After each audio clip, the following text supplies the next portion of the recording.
तिमी बिहे गरेपछि खुसी त छौ नि? एकदमै खुसी छु।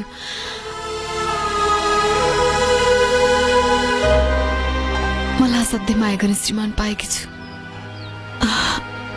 एकछिन मलाई देख्नु भएन भने कराउन थाल्नुहुन्छ।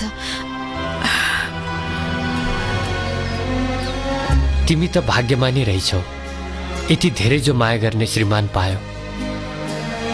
यही सुन्न चाहन्थे। तिम्रो खुसी नै मेरो खुसी। ओहो, धेरै ढिला भयो। उहाँ घर आउने बेला भयो। अहिले म जान्छु है। अब कहिले भेट हुन्छ त? सायद हाम्रो यो भेट